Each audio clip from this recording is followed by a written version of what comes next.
wechimbadzo. Ngoti kune aripasaidi pako mweya wechimbadzo. Nyatsokumuzunguza usamutye. Zvati ndikugumei takuparidza pamusoro pemweya wechimbadzo masikati ano. The spirit or the demon of usury. The demon of usury. Chapter 5 verse 1. Yes.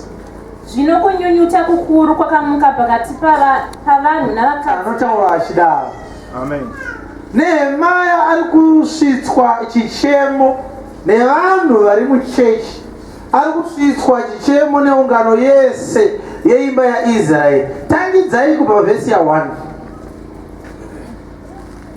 Zvino kunyunyuta kukuru kwakamuka pakati pavanhu. Kwakamuka chii? Kunyunyuta kukuru pakati pevanhu. Vainyunyutei pamusoro pehama dzavo vaJudha. They are complaining, pertaining or concerning their brethren the Jews. Nokuti vamwe vakati, and others said unto him, isu navanakomana vedu, we our sons tiri vazhinji, and our daughters are many. Ngatipiwe zviyo tidye. Therefore we take up corn for them, that we may eat and live. Vamwezve vakati, And some also that were that said, isu takaita minda yedu rubatso, we have mortgaged our lands, neminda yedu yemizambiringa, vineyards and houses. Nedzimba dzedu. Yes, Ngatipiwe zviyo, that we might buy corn, nokuda kwenzara ino. because of the death. The word is D-E-A-R-T-H. It's pronounced as death. It's a word that denotes a drought that was never before. Drought of a high magnitude. Kana vichinzi vanhu vari panzara vanenge vachingoya vanhu vari panzara yekushayiwa mvura chikafu hachina kuita zvakanaka. Ukazoona yakunzi death haisisi nzara yekutamba nayo, yanzara tabatisa minda yedu, tabatisa minda yedu yemizambiringa, tatobatisa nedzimba dzedu kuti tipuhwe mari nevakomana vechimbadzo titenge chibage tidye. Tarirai maitikiro ari kuita nzara navo. Vamwe vachiti isu tine vana vazhinji, vakomana nevasikana, naizvozvo tiri kuda kutopinyurisa vana ivava kuti tiwane chikafu. Yes. Vamwezve vakati, Vamwe vakati kudii? takakwereta mari, we have borrowed money from the money lenders, yokuripira nayo mutero wamambo, that we may pay the tax to the king. tikaita minda yedu rubatso, So we mortgaged our fields neminda yedu yemizambiringa. and our vineyards. Kunyange zvakadaro zvino, Yes, miviri yedu yakafanana nemiviri yehama dzedu. but because we are in a poverty does not necessarily mean we are different. These people are living together. Imi mune chibage, imi mune chikafu, ava havana chikafu. Kauti imi mune mari kutenga chikafu, ava havana. Ava havana mari, havana chikafu, but vane vana. Obva vati chibatai mwana wangu musikana, ndo rubatso rwokuti mumbondipa mari ndimbonotengawo chibage ndidye. Vamwe vari kupinyurisa minda, kwete nekuti varikuda kudyaiwo. Inyaya yetax iri kudiwa kupi? Kwamambo. Hurumende iri kuda tax kumunhu asina tax yacho. Saka munhu akutora munda unomuraramisa kuti aunouchengetesa kuvarume vane mari, awane mari yekupota achibhadhara tax. Yes. Navana vedu vakafanana nevana vavo. Isu takafanana navo vanhu vane mari. Takafanana navo maJudha ari kutibatira minda, maJudha ari kubata vana vedu, maJudha ari kutora dzimba dzedu as collateral security pamari dzavari kutipa, pachibage chavari kutipa. Takafanana navo miviri yedu uye takafanana navo even pakurarama kwedu. Tiri maJudha ivo maJudha. Even vana vedu vatiri kuzvara vatichivapa kuti vabate vakafananawo nevana vavo. Yes. Tarirai. Yes. Tosunga vanakomana vedu navakunda vedu. Yes. Vave varanda. Yes. Vamwe vakunda vedu vakatosungwa. Vakunda vedu vamwe vacho vakatosungwa, vakatochengetwa, vakavharirwa nenyaya yechikwereti chemubereki. Yes. Isu hatine simba rokuzvidzivisa. We do not have power to stop this usury from taking place. We are weak. Nokuti minda yedu neminda yedu yemizambiringa yatova yavamwe. Our fields and our vineyards have already been taken by others. Yes. Ipapo ndakatsamwa kwazvo. This report is being given to the men of God who is in the process of reconstructing the walls of Jerusalem, which the enemy had destroyed. He was now appointed, Nehemiah, to become a governor. So this request, this complaint is being told to the governor, recently appointed. This governor had traveled from Persia to come back to Israel, to Jerusalem, to Judah. He had come to reconstruct the broken walls. But because the process has taken a long time, what does he do? He begins to adjudicate over the matters. He is now the governor. So Nehemiah achibva ku Persia akauya ine assignment yekuvaka masvingo. But nekuda kureba kwenguva yaari kutora akasvika paakaappointa kuti aite chi governor. Saka vanhu vane magovernors akasiyana siyana. Mamwe magovernors acho ndo ari kutotora chi zvimbadzo izvozvo vachitora minde yavo vachitora vana vavo vachiroora zvefosi kumwana wenyu chikwete mototi pemangwana kana varega unipa mari chikwete mangwana mwana wenyu amukadzi wangu ndikupa kusvika na 4 o'clock 4 dzokuwana mari hapana atoo mukadzi wake. Izvi zviri kuitwa nemamwe magovernors.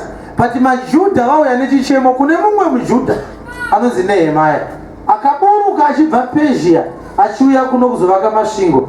Hallelujah. Amen. Saka vari kuona kuti magovernors atinawo akatodzwa nyaya akaigadzirisa ndeuyu akauya haana kuuya kuti atinda nguva yese vanonetsa. Wakaita sei Nehemiah? Dzorodza vhesi 7. Ipapo ndakatsamwa kwazvo ndichinzwa kuchema kwavo nemashoko iwayo. Zvino ndarangarira mumwoyo mangu. I consulted with myself. Ari kutaura kuti ndakaita meeting ndokubva ndabvunza vamwewo kuti vandichenjedze, asi mumeeting imomo ndanga ndiineni ndokubva ndazvibvunza ndokuona kuti no, mhinduro yandaona kubva kwandiri yakanaka. I consulted myself. Naine washaya here maadvisors akakubatsire kusvikira wakuzvibvunza. Kristu ari kurehwa. Nehemiah could never consult himself in this matter. Ndakatsamwa kwazvo nekuda kwenyaya iyi uye nekuda kwemashoko aya. Nehemiah achiudzwa kuti vanhu vatorerwa minda nedzimba neminda yemizambiringa nevana, anotsamwa kwazvo obva azvibvunza. Akazoita sei? Ndikaita nharo navakuru navarayiri. Yes. And I set a great assembly against them. Yes. Ndikati kwavari. Wakati kudii Nehemiah? Imi munoreva mhindu mumwe nemumwe nehama yake. Ipapo ndikakoka ungano huru pamusoro pavo. Yes. Ndikati kwavari. Ndoda kuti mubvise weje kuti mhindu pavhesi 7 apa muise chimbadzo. Nekuti weje kuti uzari arire mhindu. Mhindu it's a word rechishona rinongoreva kuti dealing kana kuti business. Apa pakanyorwa word rekuti chi uzari. Saka mhindu dzairehwa hatisi mhindu dzemhindu, ichimbadzo. Bvisai word rekuti mhindu uise uzari. Tangidze vhesi 7. Zvino ndarangarira mumwoyo mangu ndikaita nharo navakuru navarayiri. Ndikati kwavari, imi munoreva chimbadzo mumwe nemumwe pahama yake. Ipapo ndikakoka ungano huru pamusoro pavo. Yes. Ndikati kwavari, isu takadzikinura hama dzedu vaJudha dzakanga dzatengeswa kuvahedheni patakagona napo. Yes. Zvino imi moda kutengesa hama dzenyu, moda kuti dzitengeswe kwatiri here? Ipapo vakaramba vanyerere vakashayiwa neshoko chose. Ndikatiwo, chinhu chamunoita chakaipa. Ko hamufaniri kufamba muchitya Mwari wedu kuti tirege kushorwa navavengi vedu vahedheni. Neniwo nehama dzangu navaranda vangu takavapa chikwereti chemari nezviyo tichireva chimbadzo. Haiwa, ngatiregei chimbadzo ichocho. Yes. Dzoserai henyu kwavari iko nhasi minda yavo. Yes. Neminda yavo yemizambiringa. Yes. Neminda yavo yemiorivhi. Yes. Nedzimba dzavo. Yes. Uye nomugove wezana wemari. Yes. Nezviyo. Yes. Newaini. Yes. Namafuta. Yes. Wamakatora kwavari chiri chimbadzo. Yes. Ipapo vakati, tichazvidzosa, hatingarevi chinhu kwavari. Sezvamunotaura ndizvo zvatichaita. Yes. Zvino ndakadana vapristi ndikavapikisa kuti vachaita izvozvo zvakapikirwa. Ndakazunzawo nguo dzangu ndikati kudii? Mwari ngaazunze mumwe nemumwe asingaiti izvozvo zvakapikirwa abve paimba yake napabasa rake, ngaazuzwe nokudururwa saizvozvo. Ipapo ungano yose yakati ameni. Verse 14. Uyezve kubva panguva yandakaitwa mubati wavo panyika yaJudha, kubva pagore ra20 kusvikira pagore ra32 ramambo Arishasita Artaxerxes, iwo makore ane 12. Yes. Ini nehama dzangu hatina kudya zvokudya zvomubati. Handina kupiwa chikafu chinopiwa gavhena kunyange ndandiri gavhena. For the 12 years dzandakaita gavhena paJudha, inini neHemaya.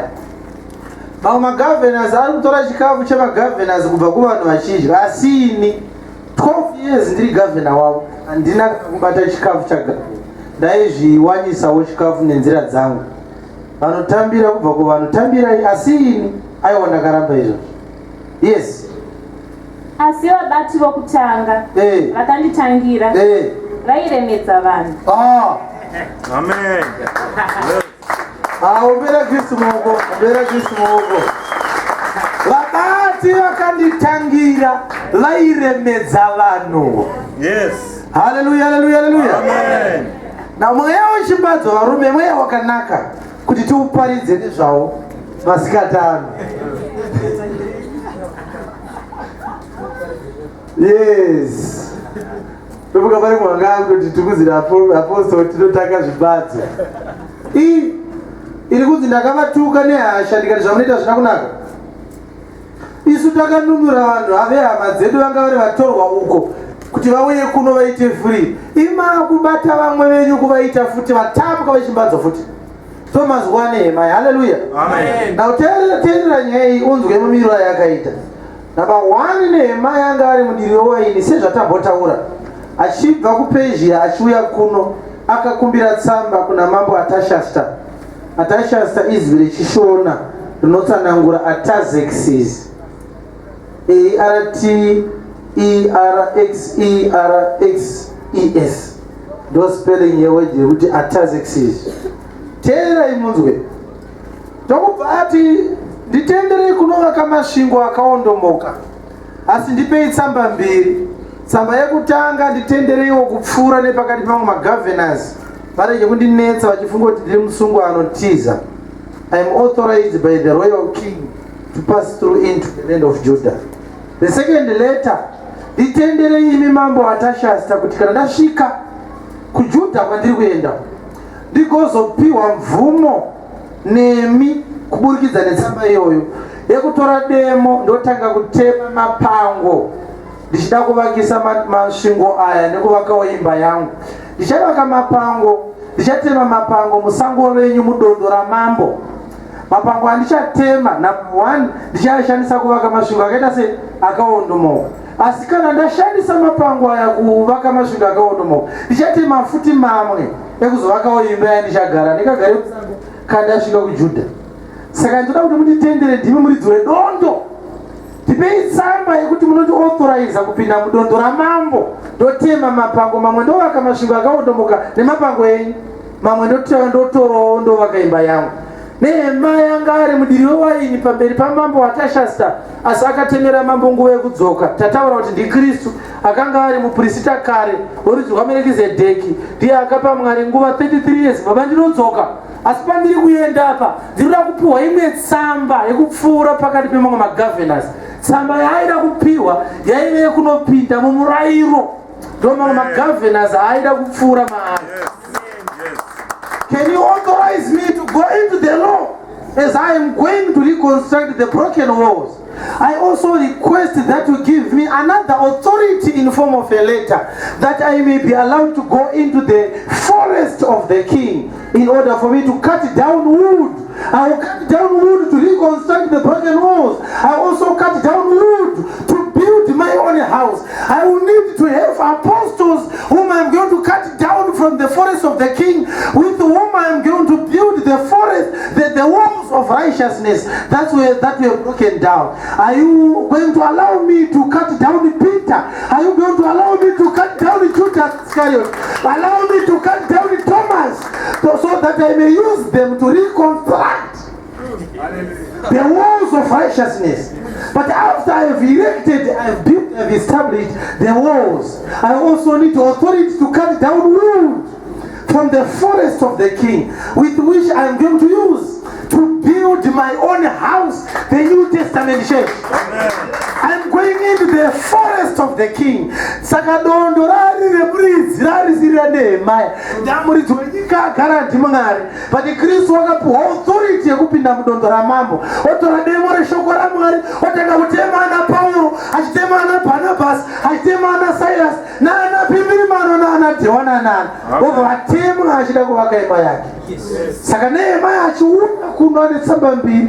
Na wani ndeyekupinda pakati magovernors. Nechipiri ndeyekupinda mudondo ramambo. Saka mukamunzwa akuparidza shoko ari muna apostle ningi, pastor ningi, havana kungoerekana vapinda vakauya vapuwa authority kubva kuna Mwari. Pinda hako mfano wangu mudondo rangu, unoita zvandiri kureva. Masvingo akutanga kuita sei? Kuvakwa. Masvingo akupedza kuvakwa. Haleluya, haleluya, haleluya, haleluya. Masvingo akupedza kuvakwa ndokubva paitika chiitiko chekuti vanhu vakazouya nenyaya yanga yane makore iripo, asi vasina kusvitsa kuna Nehemiah. Mazuva akasvika. Ndinokumbira kuti munzwe nyaya iyi imi governor, nekuti wakanga azoitwa governor. Tiri munyaya yenzara huru, asi munzara imomo kune vamwe vanazvo. Pati vanazvo kudaro vari kutitorera zvinhu zvedu nekuda kwechibage chavainacho. Takatoendesa minda yemizambiringa, minda yemuorivi, takatoendesa nemimwe minda, takatoendesawo vana vedu vakomana nevana vasikana vedu. Pamwe pacho tiri kupinurisa zvinhu izvi tichibadzuriswa kuti tiwane mari chaiyo yekunobhadhara mutero wamambo, nekuti mutero wamambo hauwanike nekuti ni inguva yenzara. Nyamba nzara iyi, nzara iyi, nzara iyi, nzara iyi, nzara iyi. Hallelujah. Amen. Are you hearing me? Amen. Nzara iyi inoparidzwa pa chapter 8 ya 2 Kings. Inotangirwa ne chapter 4.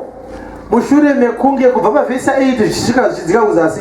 Panoitika chiitiko chekuti Elisha anopfuura nepamba pemukadzi weShunemi kusvikira awaniswa pekugara, obva asizovakirwa kamba pamusoro, otoiswa mubhedha imomo netafura nemwenje imomo, obva aisirwa nemubhedha necheya netafura nemwenje, obva agara imomo kusvikira rimwe zuva anoprofita achiti kumukadzi uyu gore rine nenguva dzino uchaita mwana, kusvikira mukadzi uyu akazoita mwana mukomana. Mwana ndokubva afa, ndobva mukadzi uyu aisa mwana pamubhedha waElisha, kusvika Elisha akadeedzwa akauya akamutsa mwana. Nyamba mwana waakaprofita Elisha kuti mukadzi weShunemi anomuwana, mushure mekunge atombouya akagara ipapo, ndiKristu akauya ndokurarama pakati pavaIsraeri, ndokubva apiwa pekugara kusvikira nguva yaakaparidza akaita zvaanoita ari pakati pavo, kusvikira nguva yaakaporomisa akati nokana zvadai gore rinouya nenguva dzino muchaita mwana. Nyamba mwana waaida kuti vagozoita akanga ari mwana wokururama. But muchaona kuti mukadzi uyu achichengeta Elisha mumba make, number 1 anorepresenta most importantly the Old Testament order. Old Testament order ichipuwa murayiro ndiyo yakachengeteswa zviprofita zvekuuya kwomwanakomana waMwari.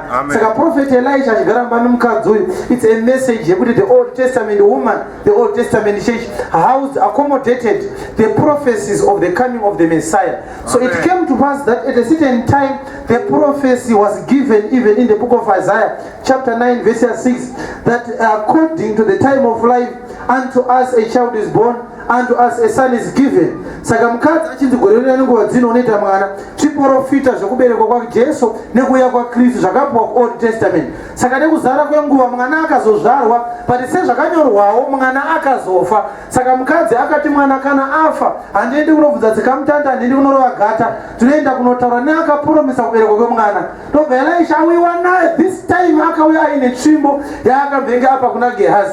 namba Elisha achikwira pamusoro kunorarira kamwana kakafa yakanga iri message yekuti Kristu kumuka kwake kwaizokonzereswa naKristu kwakusingakonzereswe nemumwe. Amen.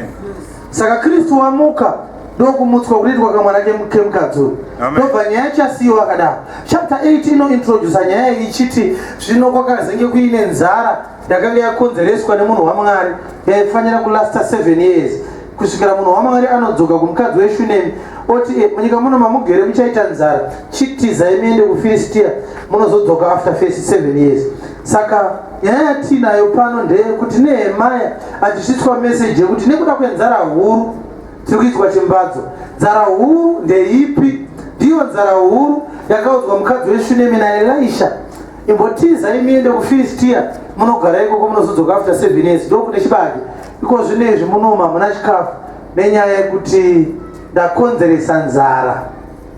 Saka number 1 mukadzi weShunemi aifanira kutama kubva muSamaria kubva kuShunemi achienda kupi? kuFilistia nechikonzero chekuti kuSamaria kwaagere kwakonzereswa nzara neakambenge amutsa mwana wake. Iri nyaya yekuti pari kunzi mukadzi ichibva munyika mako uende kuFilistia, ndiKristu ari kutaura nemaJudha vari kutenderana naye kuti iye ndiye anoponesa, iye ndiye muponesi. Kuti muno muIsraeri mamugere mumurayiro munomu marongerwa nzara yekushaya ruponeso for all the 7 church ages. Chibvai mumurayiro mutevere gospel raKristu randaisa kumaGentiles. Saka kuFilistia kuri kuenda mukadzi weShunemi kumaGentiles kune shoko raMwari ndandokuri kubhebha maapostora Pauro. kuJerusalema kwamamuri kumaJudha akusisina chinhu, kwarongerwa nzara for all the 7 church ages. Amen. Saka mumazuva ekunge chechi yaKristu ichibhebha kufidwa neshoko raKristu kune dzimwe nzvimbo dzinenge dziine nzara. Murikuinzwa message? Amen. Saka mazuva enzara iwayo ndoanomuka chimbadzo. Hallelujah, hallelujah, hallelujah, hallelujah, hallelujah. Inzwai munzwe nyaya iyi. Vanhu ava vari kutorerwa minda yemiorivhi. Nyamba miorivhi ndo unosvinwa pobuda mafuta emaorivhi. Ndo waishandiswa kuita zvinhu zvemafuta panguva dzaIsraeri. Muorivhi unoparidza mweya mutsvene. Minda yemizambiringa inoparidza ropa raKristu Jesu. Minda zvayo inoparidza kuwanikwa kweshoko raMwari. Saka pari kunzi tatorerwa minda yedu nevarume vechimbadzo mumazuva ekunge pasina nzara, pasina chikafu. Pane message huru yekuti isusu taloncherwa New Testament naKristu. Tiri kunzi tipinde mumaguta ekuwana shoko raMwari, ekuwana mweya waMwari, ekuwana ropa remwanakomana waMwari, ekuwana dzidziso dzemwana waMwari. Ndo maguta makuru alonchwa. Pati Kristu achiloncha maguta aya akaziva kuti ndikasachenjera ndichaita problem yekunge vanhu vasingade kuuya kumaguta angu vachinge vagutiswa zvimwe zvisina maturo zvisingagarire kusingaperi. So ndochiita chirega create nzara kumwe kwese maguta achiwanikwa mutestamenti yangu. Murubana nyayo. Amen. Saka varume ava nevakadzi ava vari kuti takatorerwa minda nevarume vechimbadzo kuti tiwane chekudya. Minda iri kunzi takatorwa, havana kutorerwa mazambiringa, havana kutorerwa maorivhi, havana kutorerwa chibage, vakangotorerwa munda bedzi. Munda ndo vakaita sei? Hakuna chirimwa chiri kurimwa nda mvura isi kunaya. Bati munda iwoyo kuti kana mvura ikazonaya nayawo munda uyu ukadyarwa pakabuda mazambiringa akasvinwa pakagadzirwa waini, ndo watorwa nevarume vechimbadzo. Iri message yekuti panguva iri kuitwa zvaKristu kuNew Testament yake kune mweya wechimbadzo waizosimuka uchitozofanira kugadziriswa naNehemia zvakare ari Kristu ari kutaura navanhu. Mweya uyu mweya wokunge munhu asvikirwa mumazuva enzara ekunge vanhu vasati vane shoko raMwari, munhu asati atendeuka ari mumazuva enzara. Ndamaguta ari kungowanikwa bedzi muNew Testament, but mumazuva enzara imomo ndokubva kwaita varume vakachenjera vanotora minda yevanhu vari munzara vachivapa chikafu kuti angorarama kusvika mangwana. Mangwana odzoka futi, chitorai nzara dzangu, chitorai gumbezi, chitorai mbedha, kusvikira munhu angorara pasaga. Mbedha wakabatwa, tipei mari dzangu. Apa mari haiwaniki, mabasa hakuna. Mweya wekuti Kristu achipa vanhu shoko rake, tikangotadza kuuya kushoko raKristu, Lucifer ari kuloncha as usury spirit yekuti kuzotora munhu kuti auye kuna Kristu pachaita nyaya. Munosvika aine bitterness yekuti ndakambotera kunamata akubatsire, ndakaenda kuchechi yakati, ndikanosvika ikoko ndikanotenga masofa emunhu waMwari, but ndapedza kutenga masofa emunhu waMwari ndakatobhuroka wese kupfuura zvandakanga ndakaita, achitofunga kuti kunamata kunoprotsa. Nyamba kwaakatenga masofa kwanga kusiri kwaMwari. Amen. Kwakuine mweya wechimbadzo iko. Amen. Amen. Yes. Mweya wechimbadzo ndewekuti chese chawawana unotanga wajusa. Udatendurazi ndipe chakubata. Saka vanoparidza chimbadzo vanhu vakaita sei? Vanhu vanoti Mwari haakukomborere kana usati waisa mari mundiro. Vanhu vanoparidza chimbadzo vanhu vanoti Mwari haakublese kusvikira watengera munhu waMwari rofu rekudya. Vanhu vanoparidza kuti hauna basa raunowana kusvikira watenga mafuta wazora, hauna chaunowana kubva kuna Mwari kusvikira waenda kunofasta 14 days and 14 nights. Varume vechimbadzo vanongotora munda bedzi, nyamba munda ndiwe wacho. Amen. Ndiwe munda. Amen. Hauna mazambiringa, hauna waini, hauna maolive, but watobatwa kudhara kuchimbadzo. Yes. Hallelujah.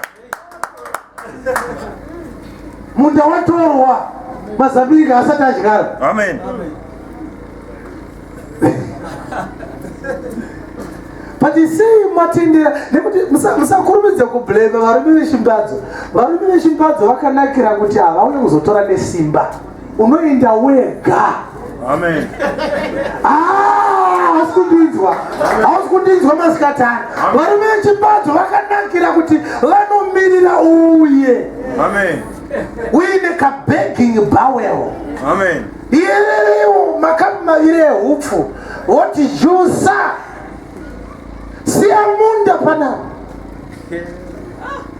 chikuyerere. Hatisisina chinhu, minda yedu yemazambiringa yaenda, vanakomana nevanasikana vatorwawo, nedzimba chadzo dzaita sei? Dzaenda. Nyamba dzimba dzairehwa apa dzaiparidza brain. Alright. Brain ndo dzimba dzatorwa nevarume vechimbadzo. Unenge uchimbadzirwa kudaro, brain hapasisina. Amen. Hautombozoona futi kuti chimbadzo chandiri kuitiswa ichi. Zvokuti vanhu vakada kunzwa meseji yekudzikinurwa vanotanga kugumbuka kuti vari kushora munhu waMwari wedu. Hatidi napapa vedu, hatidi nemurume wedu wechimbadzo, ari kuti mbadzirusa hatidi naye. Kusiri kuti unomuda, imba ndo yakatorwa. Kana imba yatorwa munhu achagara paye. Aduda utau remurume. Hapana paanozikanodza pa ndo paanogara. Mangwana mamona arara muchigunduru, mangwana ari muchitaiche cheterakita, kusvikira mangwana andorara muchibhazi chakafa. Anozomuka kusina rumwe nemagwa anga ari muchibhazi weimomo achitiza. Imba yatorwa. Saka muchona vanhu vachitabarira mhanya. Kwakati kwasimuka muprofita nemashura, mangwana unoona vaiko vanhu vasisina imba. Vari kuenda kwese kwese. Amen. Kumount Pleasant kuna ariko. Yes. KwaZidoka kuna ariko. Amen. Kumbare kuna amuka. Amen. Kuburoyo kuna wemandiriri. Unoona vaikoko vanhu vasisina dzimba vakatorerwa pfungwa kwadzo, vakachinjisa nezvokwadi, vasara nemurangariro wakaodzwa. Amen. Vanoti kunamata Mwari ndizvo zvinopfumisa. Dzimba dzakaita sei? Dzakatorwa. murume mukuru nemukadzi mukuru munomuona ari pamapopo maerwizi pana unyani kana ndepana mukuvisi mvura ichinhuhwa kuti kutu achipwanyirwa mazai 7 pamusoro abuda munavhara abuda murange rover abuda mumugaiya vakatorerwa imba. Amen. Imba hapana. Yes. Nevarume vechimbadzo. Varume vechimbadzo vane mbishana yavanokupa asi havakupe vasina chavatora kubva kwauri. Amen. Vanoparidza mwari ane utsinye anonzi kana asati apiwa nemunhu iye haana chaanopa. Ichokwadi here kuti mwari watinonamata haakomborere vanhu kana vasina kubvisa mari? Ichokwadi here? Ichokwadi? Katichibvunzana munhu yaminaye makatanga mamupa chii? Hapana. Ingotarisa ari pasaidi bhako ufunge kuti munhu yauinayo ikaiswa pakaiswa yari pasaidi bhako panobuda munhu here? Umwe nemumwe akapuhwa inoenderana naye. Pasina prayer, pasina kusidha, pasina kufasta, pasina wristband, pasina mafuta, kungozvarwa munhu akanaka zvisina kana 1 day unozopiwa mwari ndinokutendai. Saka varume vari kuti mwari haana chaanokupa kana asina chaatora. Varume vechimbadzo vari kupenda mwari nebrasho risiriro rekuti God is a cruel God. He does not give something unless he takes something away from whom he wants to give unto. That is not a true gospel. Let's open the Bibles to the book of Acts chapter 17. Tinotenda mwari nekuti pane vhangeri yakanaka yakaparidzwa nemupostori inotsanangura zvakazara nyaya iyoyi. Yes.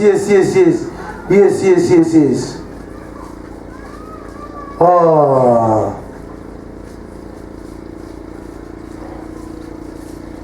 Verse 22. Teerera kwazvo mupostori. Zvino Pauro amire pakati Areopago akati, imi varume veAthene, pazvinhu zvose ndinoona kuti munonamata zvikuru. Imi varume veAthens, pazvinhu zvese ndinoona kuti munonamata zvikuru. Nokuti ndakati ndichipfuura nepaAthens panapa ndichicherechedza zvokunamata. Ndakatarisa manamatiro enyu muno muAthens muAreopagus muno. Ndakawanawo aritari yakanyorwa kuna mwari asingazikanwa. Yes. Zvino chamunonamata musingachizive ndicho chandinokuparidzirai. Inzwai munzwe masikati ano vadikani. Pauro ari kusvika vanhu vari pachechi vachitonamata pachitori neassembly, pachitori nechiposta chakati ministries. Opinda mukati osvika ounganidza vanhu vese omira pakati pavo akati, imi varume veAreopagasi ndinoona kuti mune shungu pakunamata. Asi zvino ndakati ini mupostori waKristu ndichisvika panapa ndakacherechedza zvokunamata. Handina kucherechedza magaraji emota, ndakacherechedza zvokunamata ndo zvagara zvinoitwa nemuranda waMwari. Amen. Ndaona maine pamakanyora kuti kuna mwari asingazikanwa. Ndo nyaya yandauda kukuparidzirai. Ndomuziva mwari iyeni. Amen. Uri kuona here kuti kune vamwe vanhu vari kunamata mwari asi vachinamata havo asi vasinganamate mwari wechokwadi. Nekuti vari kunamata kuna mwari asingazikanwa. Pari kunzi to the unknown God. Vanhu ava vari kuparidzirwa message naPauro yekuti muri kunamata muchiita trial and error, muri kuita guesswork, hamuna chokwadi chakazara pamusoro pamwari wenyu. Mambolonja mafuta musha mukati anoindi mwiri yedu, whatever problem inopera. After 6 months modzoka futi molonja mamwe tazoburitsa anonzi chibaba chacho. Hamune doubt nemafuta amuri kugadzirai. Mamogadzira musha mukatari right, but maakwadauta. You are worshiping an unknown God. Kana malonja mafuta ari mwari ati alonje, kuzolonja mamwe maakualonjerei. Ekutanga akaita sei? Expert. Expire. They are not confident about what they are doing. Amen. Hallelujah.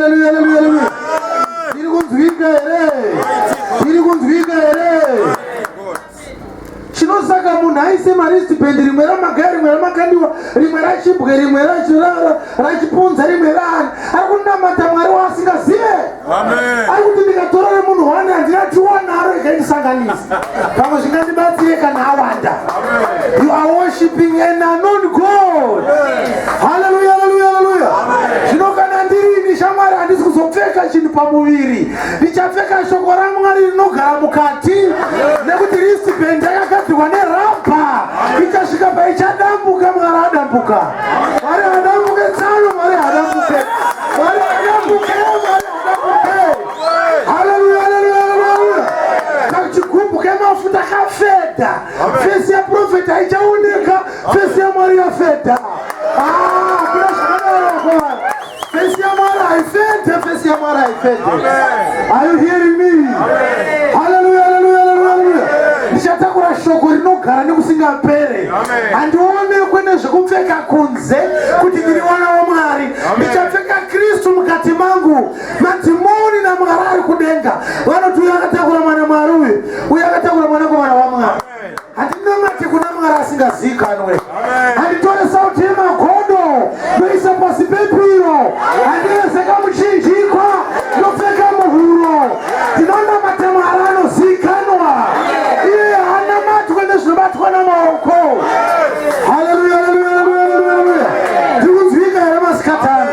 We don't worship an unknown God. Anonzi ngatiende kugomo repindura, ndokwakaonekwa mutumwa waMwari. Hatiende kwakaonekwa, tinoenda kuri kuonekwa mwanakomana waMwari. Amen. Dai mutumwa akaonekwa mutoite kanzuru maita sei? Maitenga toilet, yonzi holy toilet. Tiri kunamata kuna Mwari asingazikanwe. Amen. Hallelujah, hallelujah, hallelujah. Ndiri kunzwika here? Ndiri kunzwika here? I am determined to prosper by my prophecy. Hatiparidze ndichidaro. I am determined to go to heaven by the Son of God, not by the prophet, but by the Son of God. Hatinamate kuna Mwari asingazikanwe. Amen. Shoko rinotanga kugamuchira muprofita, muzita remuprofita anowana mubayiro wemuprofita. Nyamba muprofita haana mubayiro, zvakazarwa nodhara ndinodzoka ndakabata mugove wangu murudyi rwangu. Muprofita haana mubayiro waainaye. Kristu ari kuti kana muchigamuchira muprofita musamugamuchire muzita remuprofita, gamuchire muprofita muzita raKristu kuti muwane mubayiro waKristu. Mukagamuchira muprofita muzita remuprofita hamuna chamunowana. Receive the prophet in the name of Christ. Receive the apostle in the name of Christ. Receive the evangelist in the name of Christ. Yes. Not in the name of the apostle. Amen. We are worshiping an unknown God in our age. But the Paul akati ndinomuziva Mwari uyu, chiregai ndikubatsirei ndikuzivisei. I want to declare the God of heaven this afternoon unto you. Mwari akasika nyika nezvose zviripo. The God who has created the world, the earth and everything in it. Iye tenzi wedenga nepasi. He is the Lord of the heavens and the earth. Haagari mutemberi dzakaitwa namaoko. Iverengesa. Can you raise up your voice, Joma? Mwari akasika nyika nezvose zviri mairi. Uyo. Iye tenzi wedenga nepasi. Iye tenzi wedenga nepasi. Amen. Haagari mutemberi dzakaitwa namaoko. Haagari mutemberi dzakaitwa namaoko evanhu. Zviri kuparidzwa naPauro pano kuti uma musimo maanogarawo. Yes. Udzari pasaidi pako zvanzi asi muno mushedhi muno ari mandiri ndo mahari anogara mutemberi yaakagadzira ega. Pedzesai. Haashumirwi namaoko avanhu. Haashumirwi nemaoko evanhu. Kuti ukaisa tendera soti ndamanamata vakomana. Haashumirwi nemaoko evanhu. Kana maombera musafunga kuti mamushumira. Kana masidha musafunga kuti mamushumira. Hallelujah. It's just an extension of gratitude unto the Lord. You are not worshiping God. Haashumirwi nemaoko evanhu. Sei achiramba kuti timupe mari dzedu? seachinge achishayiwa chinhu nekuti haana chaanoshayiwa. Yes, zvaari iye amene anopa vose upenyu nekufema nezvose. Ashumirwe nemaoko evanhu seanenge anoshaya chinhu. Zvaari iye anopa vanhu vese upenyu nekufema nezvinhu zvese zvavainazvo. Saka ari kuramba kushumirwa nemaoko endaro. Ari kuti kana mandishumira nemaoko maakuti asi kunge muri kundipa ini ndinoshaya. Ini ndakatokupai upenyu kufema kwamina kundi ndakakupai. Nezvese zvaminazvo. In other words, kana uine 600 ukapa $100 kuna Mwari, hausi kupa kuna Mwari, hausi kushumira kuna Mwari. Ukungodzosera mbichana pane 600 yaakakupa. Akatoda anobvunza yese. Uri kudzosera. Unenge waiwana kupi kuti umupe? Kuti kana baba Gombera vakandipa ka idea ndeyekuti ndandisina ndotozowana kuna baba Gombera. Pati kana tichipa kuna Mwari ndiwo here mapira atinoitewa. Kuti Mwari anga asina ndozopowa nezvo. Kubvunzwa mumwe chete tata zviwana kupi.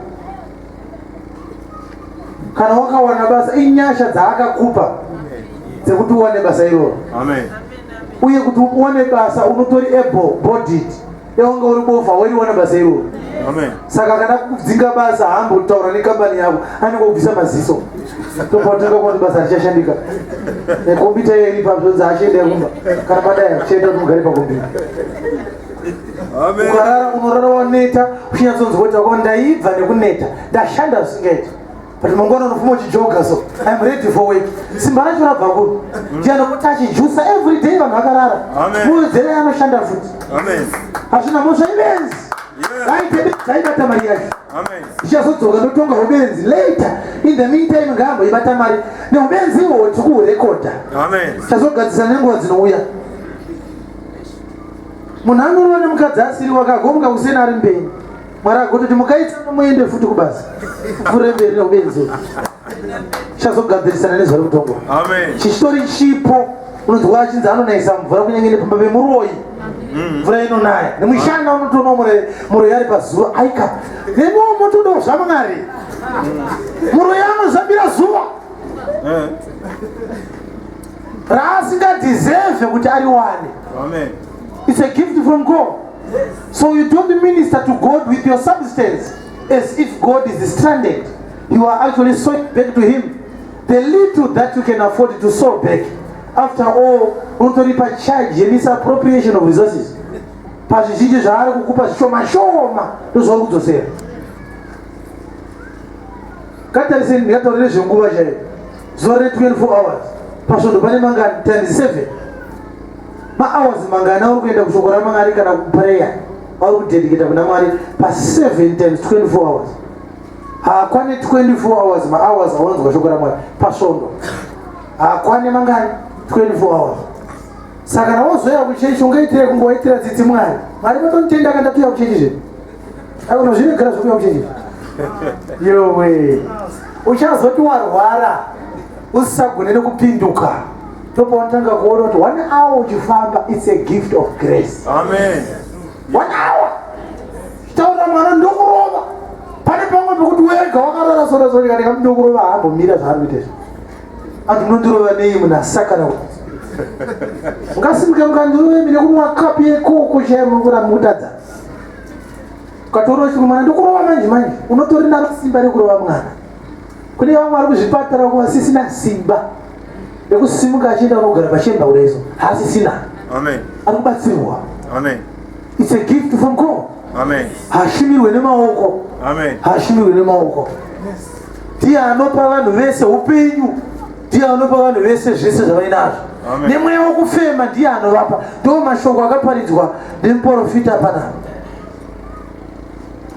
Hallelujah, hallelujah, hallelujah, hallelujah. Amen. Verenga. Akaita marudzi ose avanhu. Achibva kuno mumwe chete. Kubva kuna Adamu ndiye mumwe chete waireva. Kuti agare pose panyika. Akavaita kuti vagare panyika pose vanhu ivava. Ambotara nguva dzavakatemerwa. Vanhu vacho vari kugara panyika pose vakatamirwa futi nguva. Haurarami kusvika forever. Kanzwa profeta vakuti handife vari kunyemba. Munhu wese akatarirwa time yekuzvarwa neyekufa. Amen. Takatotarirwa mugani izvi mugano kana wakwana togemuka koya vamwe. Amen. zvinokuita timu dzebhoro gemu reManchester United neArsenal rikapera kunobva kwaerechire Real Madrid nechakati chave chakadaro Dortmund ndozvatirungoita ana Chidhuma vakanetsa vakaburiswa muground ana Chibadura vakauya vakanetsa ana Hitler vakati ndotonga nyika yese ndiri hwanini anasa kusati kwamboita mupengo saHitler. Amen. Hitler ngari mupengo musvinu patine ubenzi ihwohwo akavhura. Amen. Iwo ndongazorega kuvhura uleshiwe akatione akatikuona ana Branham vakazvitaura izvi vakati handife ndine Eria wokupedzisira. Eria akafa rechechi kati kwete zvikadzi nedu handife, I am the Elijah. Akafa akazonzi nehurumende mukazamviga tokusungana. Amen. Vachinamata kuti ngaamuke. Amen. Last year kukafa Cobus. Yes. South Africa. Vakatakura Chidhuna vakaenda chomuchechi vakanamata.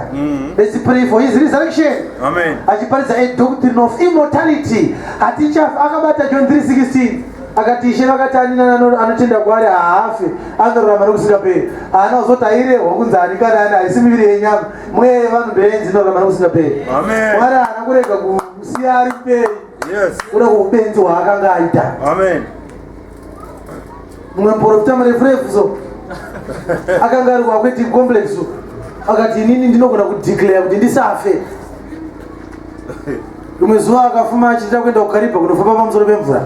Haana kuzoenda Mwari akamubatsira. Aidzoka ikoko achinyara.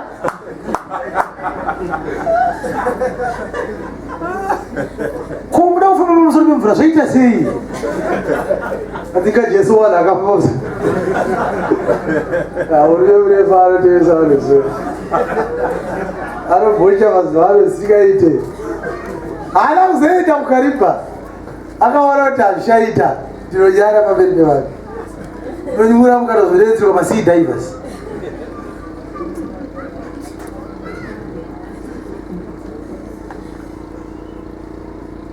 Akatemera vanhu mugano uyonorarama kubva apa uchisvika kopfuura koya vamwe. Izvezvi zvaushamhe here kuti vanhu vakafa kubvira nyika ino ichinzi Zimbabwe ichitanga kurarama nevanhu vakawanda kupfuura lendi ino zvekuti tikada kutarisa makuva atakaviga vanhu dai guva richinzi kana rangovigwa vanhu haichashandiswa futi dai pasina pekugara makuva azara nzvimbo yese. Kuti nzvimbo yekugara vanhu yakawanda kupfuura makuva. Vanhu vari kufa kuiswa kupa vanhu vanovigwa here nei vanovigwa here manhamo mambozvinzwa zvandataura kuti tikatanga kutarisa kubva nguva yana dombo lako Chingwanu nana Nyamazana nana Mulimo kubva nguva iyoyo tikatanga kuti vakafa ndaanani. Zimbabwe is plus or minus 18 million people right now as I speak, including vana vadiki. Amen. Tikatora vanhu ivavo tikavaisa paside tikatarisa vakafa kudhara vanopfuura 60 million. Amen. Tikameasure size yeguva tikatanga kuisa million izvi unotosara tisina pekugara but vanhu ivo vakafa vakavigwa. Amen. Nzvimbo iripo masango aripo kutore dzimwe nzvimbo sadzagarwa nevanhu vanoramba kugaremo vanhu vachinetsana namastenzi mbuno hati kumusha kwedu kwedzo tikupe mastenzi amudi nzvimbo iri kwekaona vanhu vari kuskwizana pavanoda asi kuine dzimwe nzvimbo dzisina atambogara. Amen. Ko vanhu vari kufa vari kuvigwa pai kana lendi ichiramba iripo ndezvakavanzika zvaMwari. Munhu anoora woita mvemve kusvikira panga paine guva pasaonekwe kuti panga paine guva. Munhu agototenga stendi agotovaka pamusoro pemakuva. Ozoti achifamba masikati osvika pamakuva oti pano pakarema iye achigara pamakuva. Anopeka nekutaura pamakuva panorema uchigara pamakuva. Unzari pasati pakuti amugare pamakuva here. Munhu wese anogara pamakuva. Amen. Aizve. Amen. Munhu wese anogara pagraveyard. Ipo panapa pane makuva panapa. Amen. I'm telling you. Pane makuva patiri panapa. Kungoti achaonekwa. Saka uya comfortable. Yes. Saka unondi kuchika kweda akusiko chokwadi. Ndekwemawara. Ndikukuonerewa ndikumuramba munhu. Zvino zvinotyisa chazvo hatisi kuzvitya. Utogara kuguva paguva shape. Fanika pane mbedha wako pepe. Pane guva imo pane. But hausi kuona bedzi zidombo rakanzi rest in peace here. Nuna unotya kewe. Hallelujah. Amen. Ati muteerere nyaya chimbadzo mweya wekuti vanhu vari kufanirwa kusiya something kuti vawane something.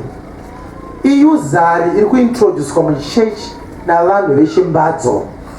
Kana vambadzurisa vanhu vakatora minda yevanhu, havasi kutora minda iyoyo voiendesa kuna Mwari. Vari kutora minda voichengeta ivo kusvikira munhu azara musoro wake nepfungwa yezvinhu zvemunhu waMwari, musoro make musina zvinhu zvaKristu. Tiri kudzidziswa kunzi Mwari anoshumirwa nemaoko. Akati rimwe zuva mumwe muprofita, mumwe mukadzi akanga akusiyiwa nemurume, ndokubva murume atonzi akugara kugirlfriend kuLondon kwaari. Abvunzi tora visa ratobuda, nguva yekuti mukadzi achitevera kuEngland, ndokubva murume ati handichakuda ndane mumwe mukadzi. Ndokubva aenda ndokunomira pajuraho yechechi yaakatenga. Akati Mwari dzosai murume wangu, rangarira iwo juraho yandakatenga. Ndobva murume ati ndaramba girlfriend ndichitevera. Kana ndichitoita mabasa makuru kuna Mwari, tikuitira nguva dzakaoma. Amen. Kana zvinhu zvaoma unobata suti wakatengera mufundisi kana risiti yacho. Munhu waMwari ndimi here? Mwari mukandisiya ndakadai. Ini ndine suti iri kupfekwa namufundisi. Izvezvi vanhu vakotogutsurira sokuti yes, kunamata nemabasa, kunzwa nekuita. Ndiko kuita kwacho wero. Ndokuita kwacho. Long life offering $50. Haufosi nosvika 100 years. Vanhu vagotomanya kusvikira chibhini chemari chazara chakutotsikirwa nemamunya kudai. Ma50 azara. Vanhu vachiramba kufa. Amen. Vachida kujusa $50. Zvino kana 50 ichiunza 100 makore, ana chiyango vachafa here. Vanhu vachingojusa. Anofunga anenge ari mupenyu kusvikira Kristu achidzoka. Kristu akauya ojusa, oti Kristu imbodzokerai nchiuda kuwaiwai. Problem yacho ndeyei mari yacho iripo. Kuparidza Mwari kuti Mwari anodazve mari. Mwari anonamatwa nepfuma. Mwari anonamatwa nezvinobatika zvedu. Haashumirwe nezvinobatika sekunge anoshayiwa zvinhu, nekuti ndiye anopa vese kufema neupenyu nezvese zvavainazvo. But vari kuparidza long life offering apa varume vechimbadzo. Haleluya, haleluya, haleluya. Kusvikira mufundisi akauya achiti kuchechi kwedu kana usina kutonyora overseer haupuwi assembly. Ukaona pastor Munyowani hanzi apo wasangano kwakati anitenga ajusa. Overseer ndichakupeka 323 kanga ndipewo sangano rinenge riri mutauni so. Mutauni munobudiswa mari. Ukaitwa pasta kugurure unonzwa nekupuwa nyimo nembambaira nemufaringa nembeva. Zvino overseer vaingavigirwe mbeva kubva kugurure. Vandachi ndiye vanodai. Uri kupuwa sangano rekuti uwane mari, kwete sangano rawakatumwa kwariri naKristu kuti uparidze. It's a usury system. Mweya wechimbadzo. Check my record. Ikawani Mwari ndakakuitira iwewe uchiitira Mwari wakatsika pai naimatrida.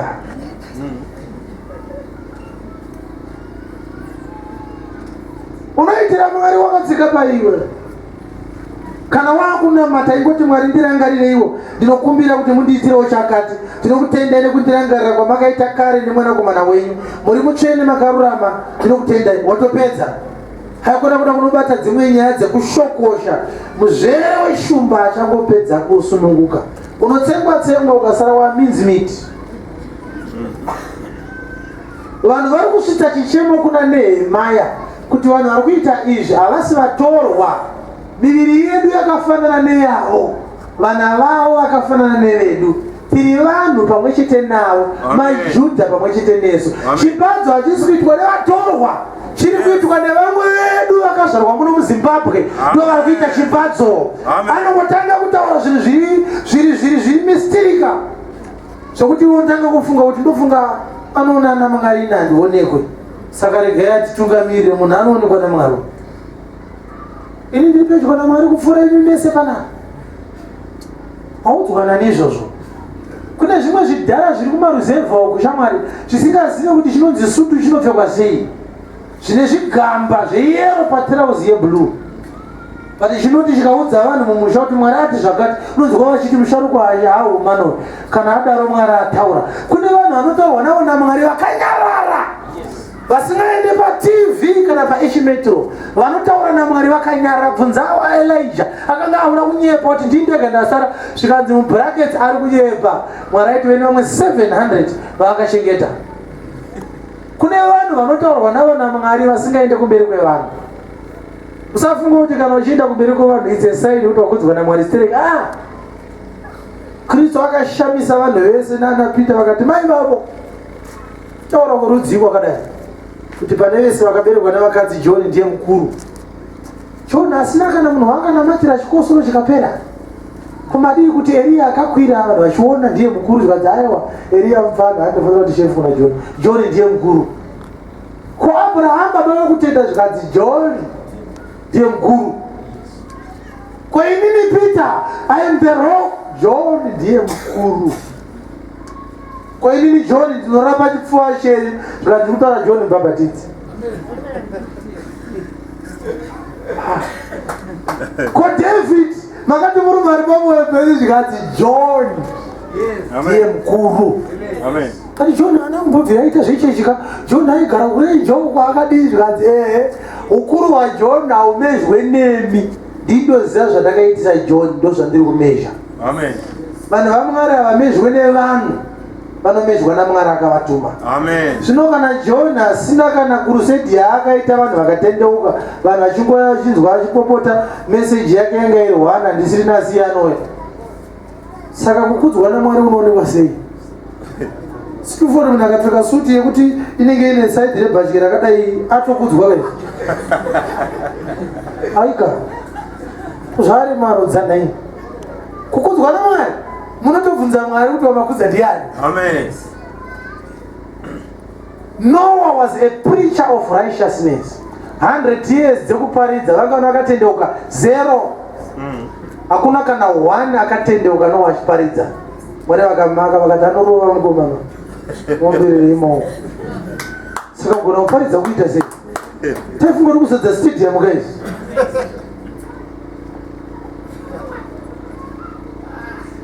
Kugona kuparidza kunoonekwa sei?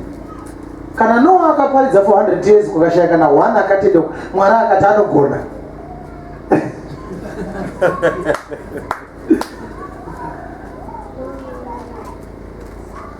The greatness of a prophet or a servant of God is not measured by the magnitude of his work, but rather by the significance of his assignment in the kingdom of God. Amen. Chakasaka John hanzi mukuru inyaya yekuti anga ari asha wemukuru. Amen. Ndo chakamukudza bedzi. Amen. Handisiri anoya shure kwangu mukuru kwandiri, anoya shure kwangu handimuziva imambo muziva asi aripo pakati pedu aripo, haana kusiya kuparidza akanomutsvaga. John naJesu vanga vari muzukuru nasekuru. Amen. Da Maria amai vaJesu vaiti tete kuna Elizabeth amai vaJohn. Saka Elizabeth anga ari atete vaMary.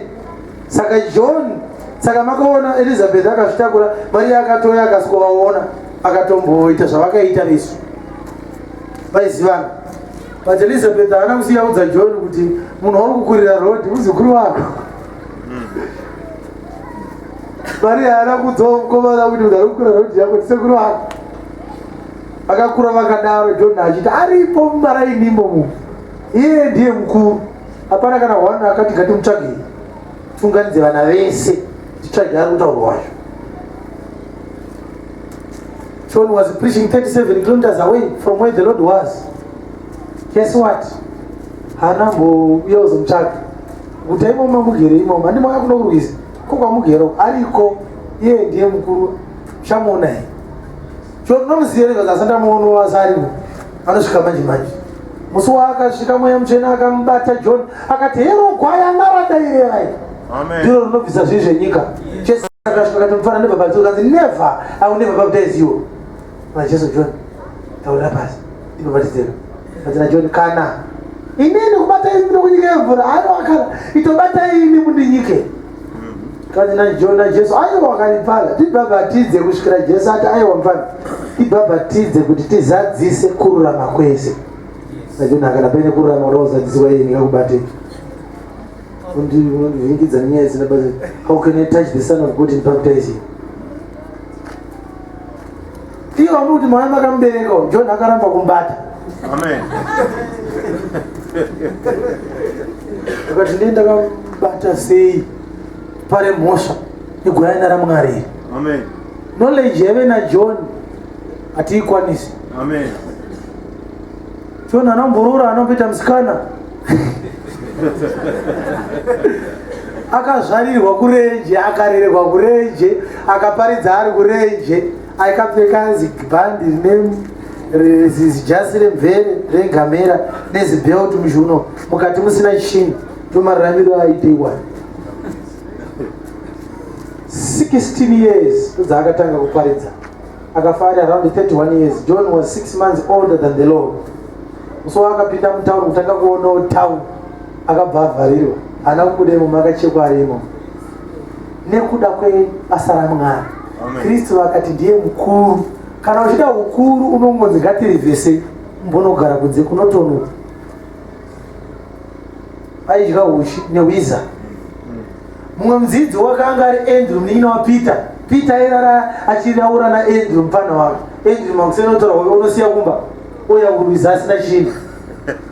Kokuigirawo master vako apa havadi zvewo vanda kudya wiza. Zvinhu zvaidyiwa naJohn zvazvirizi kubata kuti uwane wiza undangoimanyisa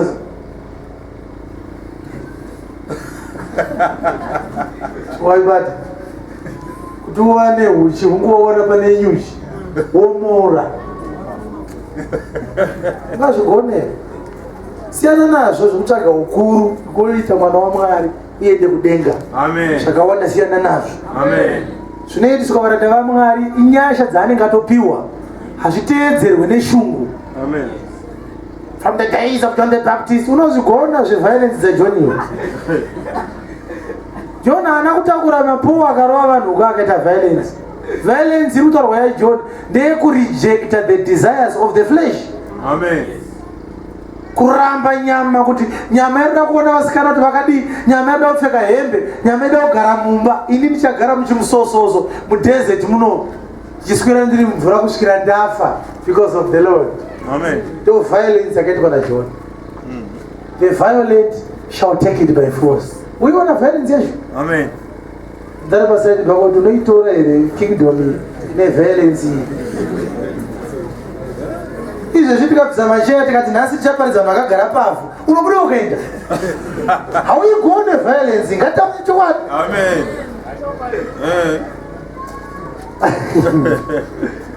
Saka pane masaga ere hapana ingogara bedzi. Zvinomuita zvekutambaka masuti edaya asi ekumachaina ka. Haleluya. Amen. Varume vechimbadzo vane dambudziko rimwe chete ravainavo rekuti vari kuvhiringidza nekutora dzimba dzevanhu. Saka shoko riri kuti vanhu ava vakauya kuna Nehemia vakati vanhu ava ihama dzedu, hatisi kuitwa chimbadzo nevatorwa, tiri kuitwa nehama dzedu. Nehemia akati isusu takatora vanhu vakanga vaitwa vatorwa, vakanga vaitwa varanda kuvatorwa, tikavatora tikavadzosa tichida kuti vanhu vave free. Ivi mavaitwa free mavakutora kuti vamwe vanhu vovaita kuti vatorwa. Mazwi iwayo anotaurwa naNehemia mazwi anotaurwa naKristu kuvafundisi vari kuita chimbadzo kukereke yake. Takaenda pamuchinjikwa ndikanobvisa vanhu vanga vari pasi peutapwa hwaSatani kuti vanhu vanamate Mwari vakasununguka. Vanhu vava free. New Testament yavapo chitwa ishoko reruponeso. Ima kutora vanhu futi makuvaita vatapwa futi. Ha! Nai, zviri kuitika here zvekutaurwa izvi? Kana kuti this is an exaggeration? Matthew 23 verse 13. Mweya wechimbadzo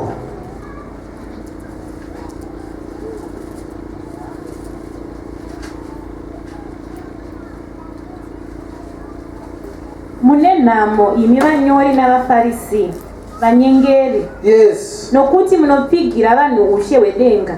Nokuti munopfigira vanhu ushe hwekudenga.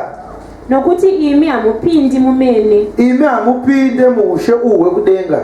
Naivo vopinda hamuvatendere kupinda. Naivo vanoda kupinda hamuvatendere futi kuita sei? Kupinda. Haleluya. Ndikunzwika here? Mune nhamo imi vafarisi navanyengeri.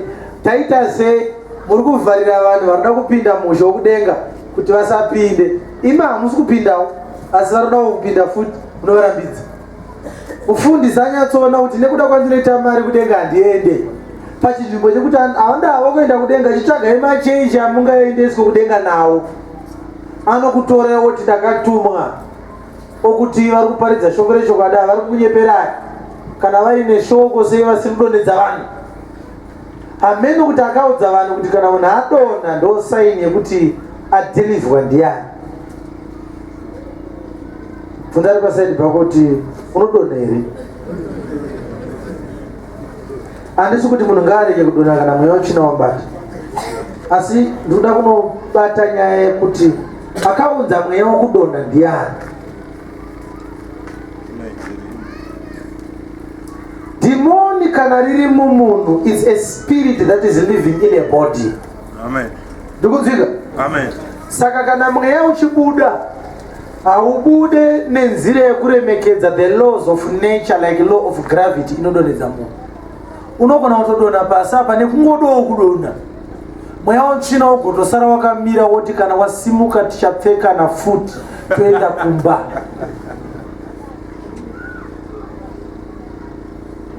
Kune madhimoni akaona kuti kune mafundisi anofanira kunzi ane power nekudonhedza vanhu. Amen. Anotouya munhu kuchechi asina mweya wetsvina. Mweya wetsvina uri muchechi. Amen. Wakamirira vanenge vauya. Kana yangu yakuburitsa vanhu madhimoni, ngatipindei vakomana tiswere tichidonhedza vanhu. Pashai kwenguva yeshoko vanhu vachingoti out. Amen. Out. Redeem.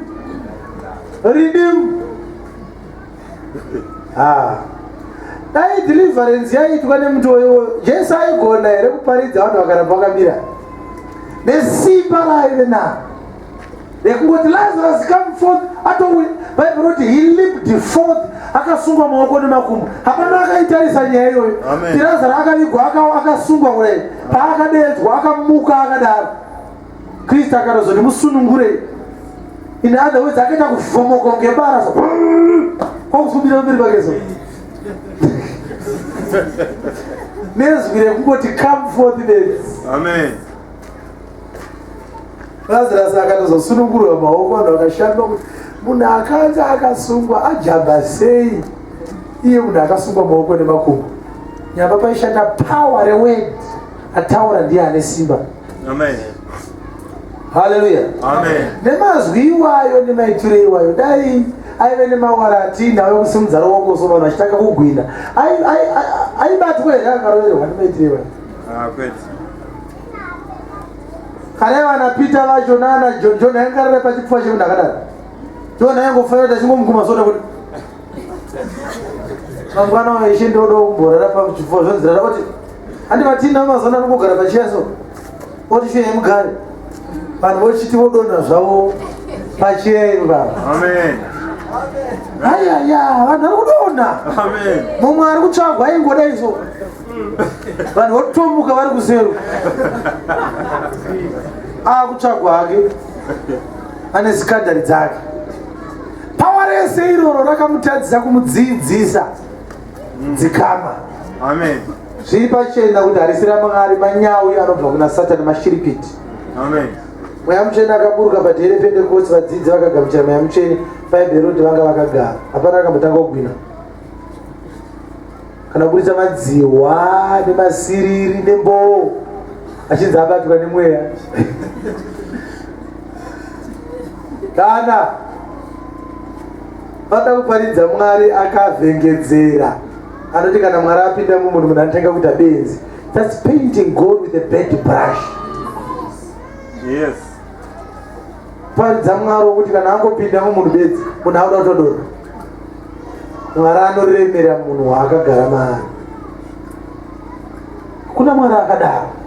Mwari wedu akarongeka, Mwari wedu ane order. Saka Paulo anoti the spirit of the prophet is subject unto the prophets. Nekutaura nendima hausaro chingoti lelelele. Shikwana vati chimunyaradzeka chechi yapera tiende kumba.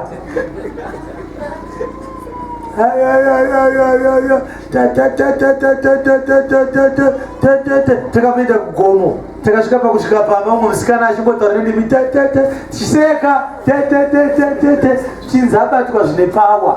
Mweya mutsvena abate munhu, mweya mutsvena anopinda mumunhu ogara imo.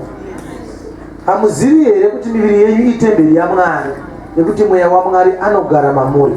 That was the word for you. Shimbadzo, shimbadzo, shimbadzo, shimbadzo. Chiri kutipendera Mwari nebrasho nekuti Mwari haana hanya nevanhu kusvikira vanhu vapfakanyika. Nyamba paakauya mwanakomana womunhu hakuna kana any clue yekuti we have been visited by the Holy One of God. Christ came and lived for 30 years. Kunze kwavanhu vashoma vanoti Zakaria nemukadzi wake vazive kumabvazuva. Simeon, Hana, ndiani mumwe naJosefu ndivo vanhu bedzi vaiziva kuti panyika panapa pana Mwari. 30 years akanyarara, vanhu vachirova da, vanhu vachirova makuva, vanhu vachidii. Kristu achitonzi tikubheina unorova guva, achisara akagara achiziva kuti zvinhu vari kutireva kuita dhini wacho anofanira kuvaponesa. Hapana angahambe kaita anything to know that the Lord is in our midst. Amen. Why then do we need to do something before God does something unto us? If we were given the greatest gift of life in the form of His Son, before we even knew that salvation is something that exists. Ukauya kune munhu waMwari akati ukati munhu waMwari zvandoda kuita ndezvekuti ndaendesa mapepa eleni 100,000 kune mwaMindia ndibatsirei kubata munamato musvino. Munhu waMwari kana mari iyoyo ikabuda ndikaita business ndakusita zviri serious kuchechi ndikapasa vava kuti right zvotochiita ndichanobata gomo nenyaya iyi iro tibate gomo. Vanobhilivha kuti kukura kwenyaya kunofanira kuitwawo zvakakura kuti zvinhu zvifambe. Ukati ndikurwara nemusoro rabashaka yield, ukati ndiri kurwara nepfari vanotanga vamba kutenderera zo.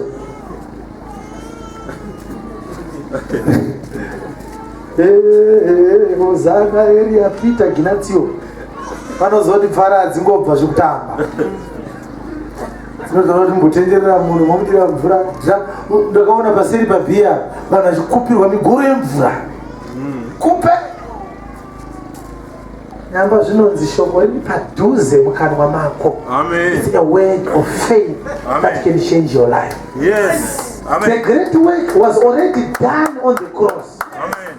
Hallelujah, hallelujah, hallelujah. Amen. Ndikuzvika here? Amen. Munino makandiwa akasimuka akati ndosaka muchiramba muri marombe kudaiso nekuti muroyi wako akatengesa mombe akanoripa akanobhadhara n'anga kuti uite rombe zvawakaita 4 mombe dzakaenda kun'anga kuti uite rombe. Kana wauda kuti urege kuita rombe unoita sei? Unotobvisa more than 4 mombe kuti zvinhu zvako zvifambe.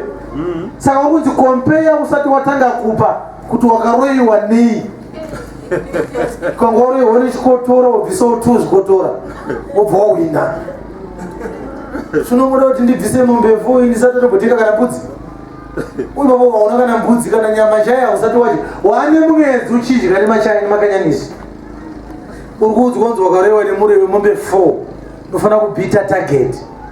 Nyaza kuti haifira hapo. Hapana. Mombe chayo inowanikwa nini? Mombe hapa. We shall have a very bad picture yatinopenda pamberi paMwari.